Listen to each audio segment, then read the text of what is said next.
सभी को मेरी आवाज आ रही है? जिनको मेरी आवाज आ रही है वो कृपया हाथ खड़े करें पीछे से लेकर के जो आवाज तो आ रही है ना पीछे से। एक मेरा आपसे विनम्र निवेदन रहेगा कि आप कृपया, हम लोग बाहर से आए हैं, आप लोगों ने मुझे समय दिया है तो कृपया शांति बना करके थोड़ी देर के लिए मुझे झेलने का कष्ट करें, क्योंकि हम यहाँ आए हैं तो मात्र चढ़ावा चढ़ा करके और प्रसादी खाने के लिए नहीं आए। यहाँ पर सामान्य हमारे संत वर्गों का आशीर्वाद लेने आए हैं, हमारी मनोकामना ले आए हैं, और मनोकामनाएं उन्हीं की पूरी होती है जो सच्चे दिल धावे उमर ही बाबू बेलावे बाकी अलग। तो इसलिए मेरा निवेदन है कि कृपया आपस में बातचीत नहीं करें। हमारी माताएं बहनें हैं, इनसे भी मेरा निवेदन है कि आप कृपया आपस में बातचीत नहीं करें। आज साचौर में स्थित प्रख्यात हमारा धार्मिक आस्था का और समाज सुधार का केंद्र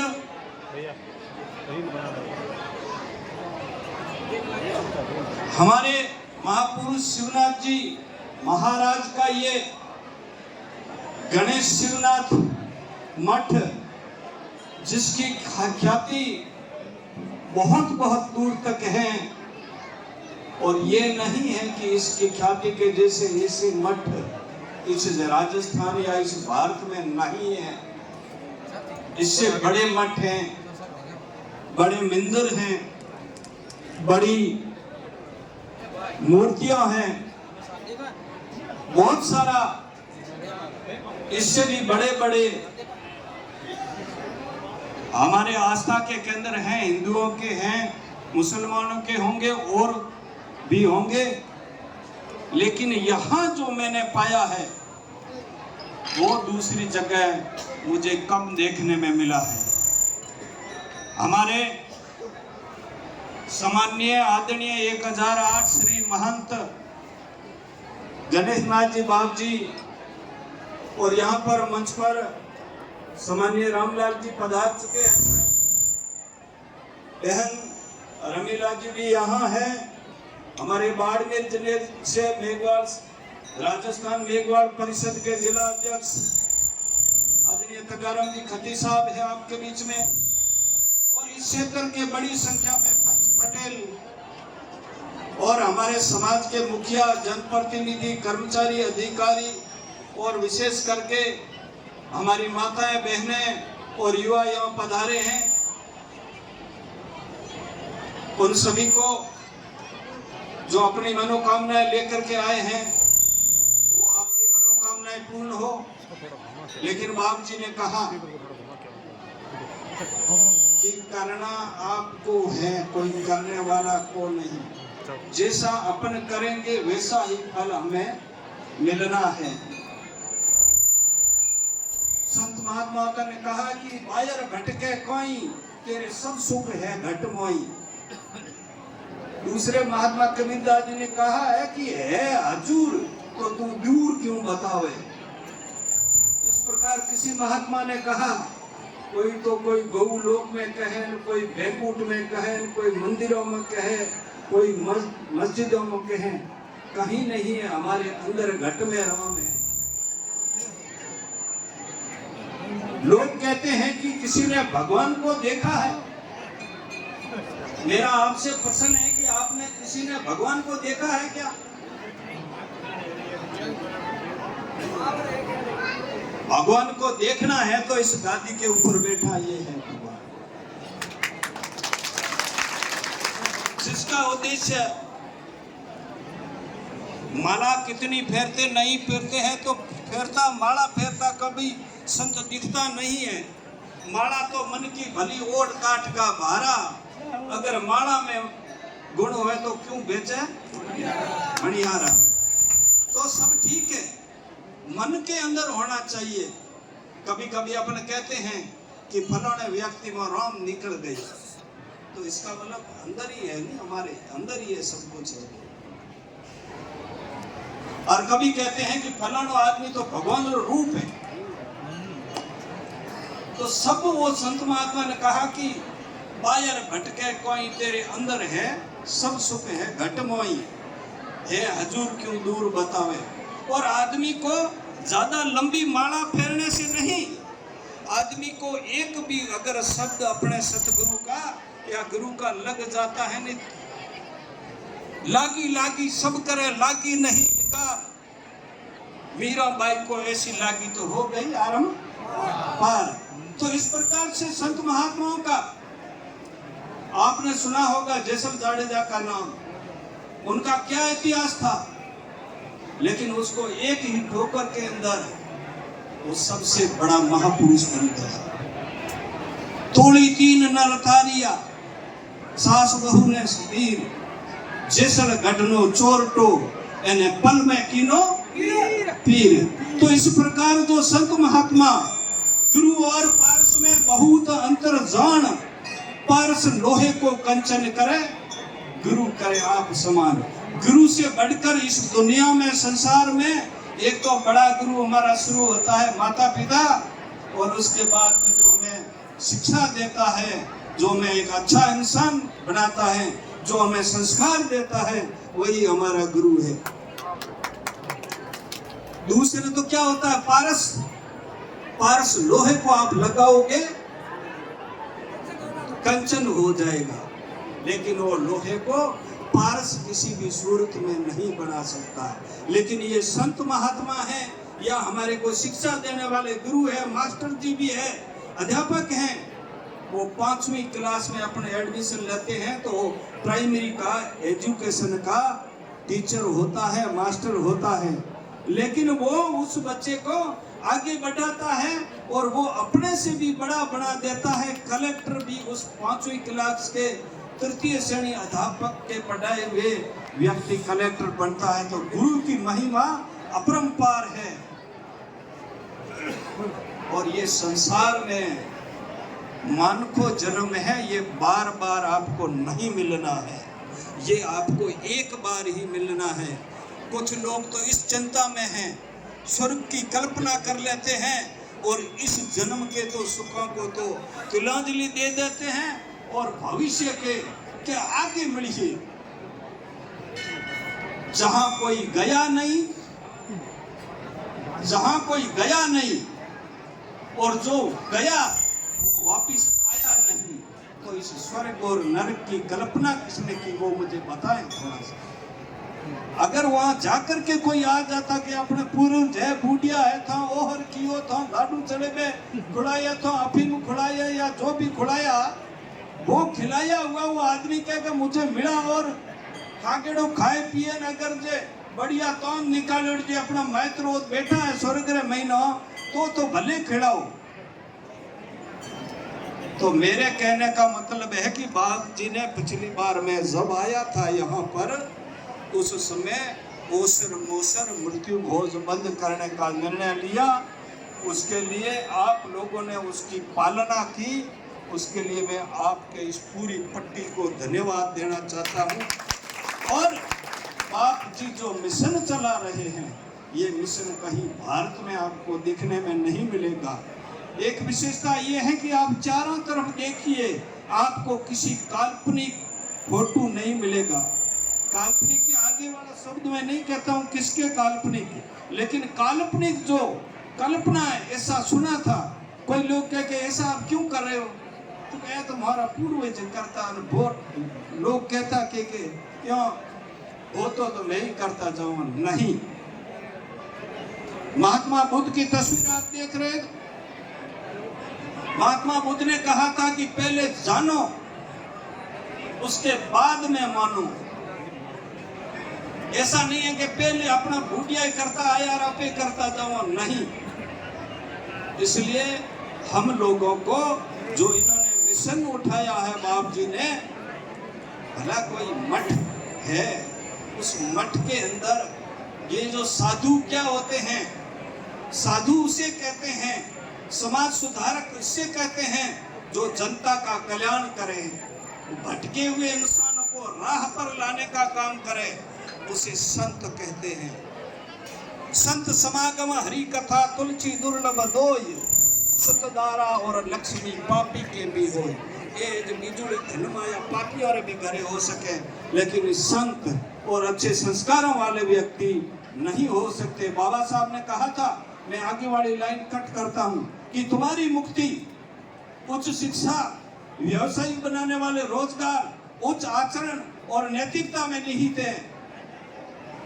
ये तो काल्पनिक देवी देवताओं की मूर्तियों के आगे नाक रगड़ने से तुम्हारी ये गुलामी नहीं मिट सकती, तुम आजाद नहीं हो सकते। अपना दीपक स्वयं बनाओ। कोई दीपक आपका दूसरा आपका कल्याण करने नहीं आना, अपना मुक्तिदाता तुम्हें खुद बनाना पड़ेगा। और उस मुक्ति के लिए बाबा साहब अम्बेडकर ने कहा था कि शिक्षित बनो, संगठित रहो और संघर्ष करो।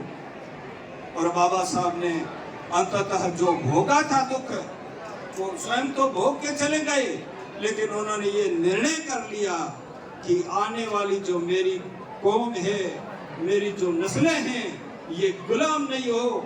मैंने तो जन्म लेकर के जो भोगना था भोग लिया, लेकिन मैं इनकी मुक्तिदाता बन करके इनका कल्याण करके जाऊंगा। और अंततः उन्होंने कल्याण के रूप में भारत का संविधान लिखा और संविधान में हमारे को बराबरी का अधिकार दिया। उस बराबरी के अधिकार में आपको ये कहा कि आपको राजा बनना है या फकीर बनना है, आपको जूतों की जगह बैठना है कि कुर्सी पे बैठना है, आपको खजाने की चाबी लेनी है या मंगते बनना है, ये अब आपको तय करना है। और उसको तय करने के लिए हमारे को अधिकार दिया था, वोट का अधिकार। बाप जी ने आपको अच्छी तरह अभी उदाहरण दे करके बताया कि आप संगठित रहोगे। आपकी ये 5 अंगुलियां, 4 अंगुली और एक अंगूठा है, आप ऐसे किसी को लगा लोगे तो उसके कोई फर्क नहीं पड़ेगा। और अगर इसको मुट्ठी को भींच करके और फिर जोर से लगाना कि उसका रिजल्ट आता है या नहीं आता है, तो एकता में ही ताकत है, बिखरे हुए में कुछ नहीं है। एक व्यक्ति किसी फ्रूट की दुकान पर जाता है, फलों की दुकान पर जाता है, वहाँ अंगूर पड़े होते हैं, एक तो गुच्छे में अंगूर होते हैं, उसका भाव पूछता है तो कि इसके 80 रुपए किलो है, और दूसरे बिखरे हुए जो अंगूर पड़े रहते हैं उसका भाव पूछने पर वो कहता है कि ये 40 रुपए किलो है। तो उसने 40 वाले अंगूर लेके आया। किसी सभ्य व्यक्ति ने पूछा कि ये खुले क्यों लाया, तो कि ये सस्ता है। तो वो गुच्छे वाला क्यों लिया, था उसके 80 रुपए।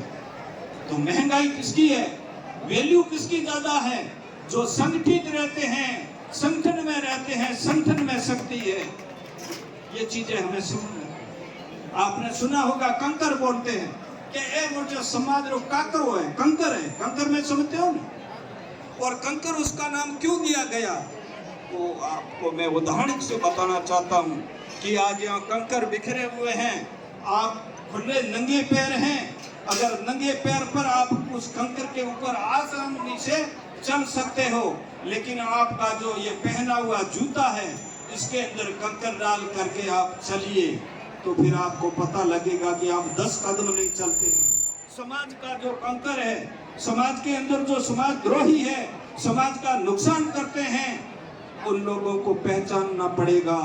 सर छोटू राम जी ने कहा था, एक किसान मेरी 2 बात मान, बोलना सीख और दुश्मन को पहचान। और दुश्मन को कौन पहचानते हैं? जिसके अंदर शिक्षा होती है, जिसके अंदर जुनून होता है। और जिन लोगों में जुनून नहीं है वो न शिक्षा के क्षेत्र में आगे बढ़ सकते हैं, न समाज को ऊंचा उठा सकते हैं, न ऊंची आवाज से बात कर सकते हैं। हमें ये निर्णय लेना पड़ेगा कि आप लड़ो, संघर्ष करो। संघर्ष नहीं करते हैं तो पढ़े लिखे हो तो लिखो, लिख नहीं सकते हो तो उनका साथ दो, साथ नहीं दे सकते हो तो जो लड़ लिख बोल रहा है उसकी टांग मत खींचो, आप अपने घर पे बैठ जाओ, लेकिन उसको गिराने का काम नहीं करो। यहाँ दुनिया का सिस्टम है कि जो लोग जब जिंदा होता है आदमी काम करना चाहता है, उस आदमी तो गिराना चाहता है और मरने के बाद में कंधा पर उठाना चाहते हैं। ये आपने देखा है, मरे हुए को तो अपन कंधे पे उठाते हैं और जिंदे को उसको गिराने का काम करते हैं। ये जो हमारी प्रवृत्ति है ये हमें छोड़नी होगी। हमने महिलाओं को आगे लाना होगा, बेटियों को आगे लाना होगा। बाबा साहब B.R. अम्बेडकर साहब ने कहा था कि किसी देश और किसी समाज की तरक्की का अगर पैमाना उसको देखना है तो उसके घरों की, समाज की बहन बेटियों की दशा देखनी पड़ेगी। उस बच्चियों पढ़ी लिखी है, अच्छे कपड़े गहने पहने हुए संस्कारित है, और संस्कारित तब होगी जब उसको आप पढ़ाओगे। आजकल कई समाज के लोगों ने, कई तो जय भीम बोल करके तीसरी करते हैं, कुछ लोग बेटियों को पढ़ाते हैं। कई लोग राजनीति में आते हैं तो राजनीति में अच्छी पढ़ी लिखी बेटियों को आगे करिए, अन्यथा उसकी जेब में दूसरा कोई रखेगा सील, और हमारे हकों पर हमेशा कुठाराघात होगा। तो हमें हमारी बेटियों को आगे बढ़ाना होगा। एक और, मैं जो आपकी सामने शक्लें देख रहा हूँ, सारे लोग जो को बात नहीं करें, मेरी बात सुने, मैं इम्पोर्टेंट बात कहने जा रहा हूँ कि आप लोग, यहाँ के लोग अच्छे संस्कारित हैं, सब कुछ है, लेकिन आपके जो सिर पे जो कुछ के साफा है और किसके ऊपर ये जो पेचकी बांधी है, हमारे यहाँ तो ऐसा बांध के आता है तो रोना आता है, और ऐसी पोच की बांधी हुई होती है तो रोने के सिवा कुछ नहीं होता। तो आप मेहरबानी करके, हमारे बुजुर्ग ये साफे वाले बैठे हैं, इसको पटक दो आज से आगे, और आगे साफा बांधना शुरू करो। ये मेरा आपसे विनम्र निवेदन है। ये अच्छे संकेत नहीं है, यह पिछड़ापन का संकेत है, इसलिए इस साफे को आपको बांधना शुरू करना चाहिए। ये मेरा निवेदन है, इसको आप नोट करिए। ये हमारी संस्कृति नहीं है, ये हमारी मजबूरी है। कोई जमाने में हमें कहा गया था ये तो, इसलिए इसमें भी सुधार लाए। और दूसरा मैं ये कहना चाहता हूँ कि हमारे यहाँ परंपरा है, महिलाओं के प्रति हम अत्याचार कैसे करते हैं। महिला जब कोई दुर्भाग्य से किसी बहन का सिंदूर लुट जाता है, उसका हस्बैंड कम उम्र में भी चला जाता है पति, तो उसको उम्र भर काले कपड़े पहनने पड़ते हैं, या उसको प्रतीक रखना पड़ता है कि ये विधवा है। और आदमी के एक मर जावे, दो मर जावे, तीन मर जावे, लेकिन उससे कोई घृणा नहीं करता कि ये विधवा हुगन ढूंढो। लेकिन आदमी तीन भी मर जावे तो उसका कोई सुगंध खराब नहीं होता है। ये जो पुरुष प्रधानता वाली मानसिकता है, इसको छोड़ना पड़ेगा। अगर हमारी माता बहनें अगर विधवा है या सुहागिन है, हमारी आदरणीय माँ तो माँ ही रहेगी। विधवा होने से कोई उसके लक्षण या उसमें कोई किसी प्रकार की घृणित नजर से देखने का नहीं होता है। माँ तो मेरी माँ है, बहन मेरी बहन है, तो उनके प्रति आदर रखो। उनको कहते हैं कि तुम ये बधा नहीं सकती किसी का, कोई अपने घर में शादी होती है नहीं, तो अगर उसका विधवा विवाह हो जाता है, फिर भी उस औरत को उस थाली के हाथ नहीं लगाने दिया जाता है कि नहीं नहीं नहीं नहीं, नहीं तो घरों ने आईडी है। अरे बीत तो जगह बताओ पड़े, तीसरी बार पढ़ी जाए कोई कहने वालों मन खाई बोल के। तो इन चीजों को सुधार करना चाहिए।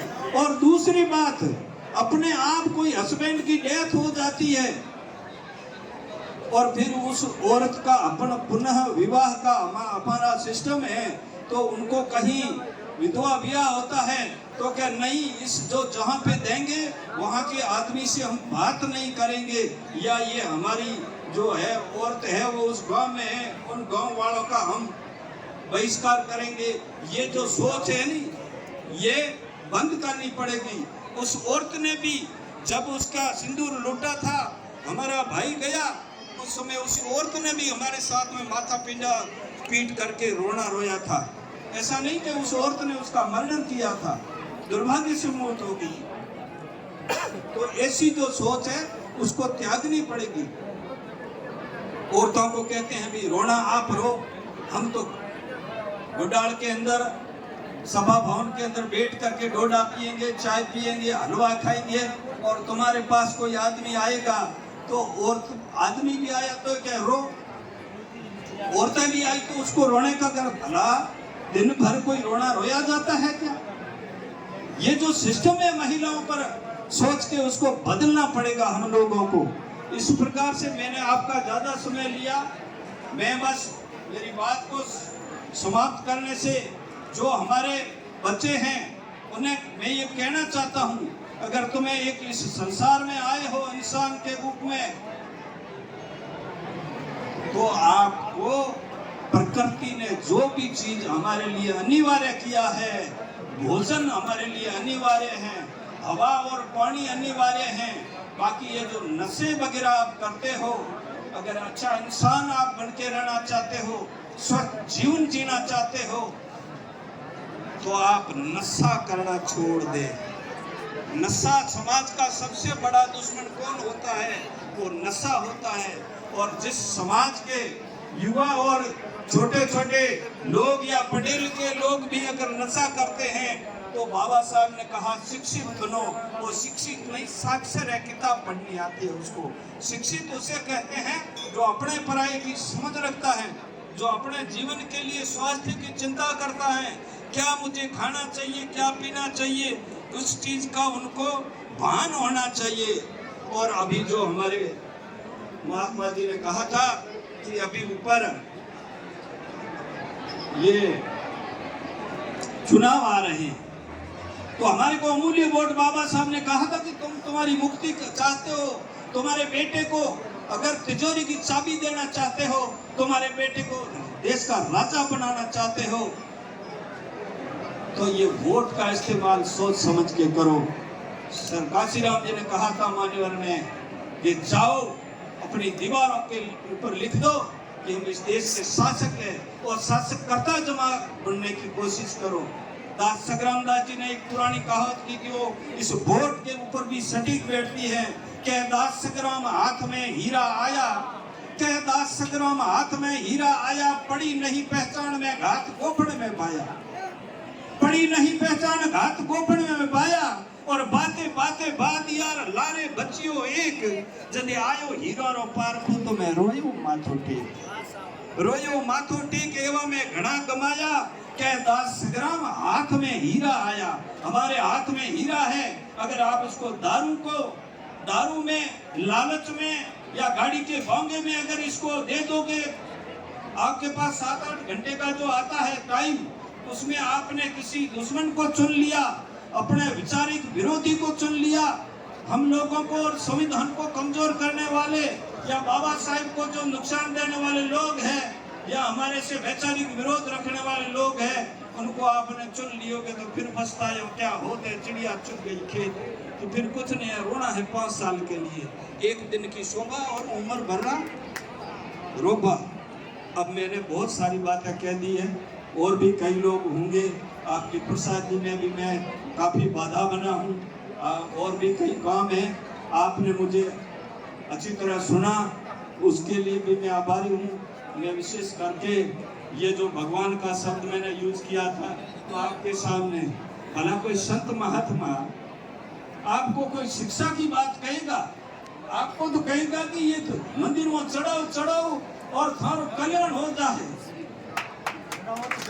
लेकिन ऐसे क्या महात्मा बुद्ध की शिक्षा देगा? क्या लॉर्ड बुद्धा के नाम से या अम्बेडकर के नाम से या और कोई छात्रावास और बच्चियों को शिक्षा देने का काम ये का बाबा करते हैं क्या?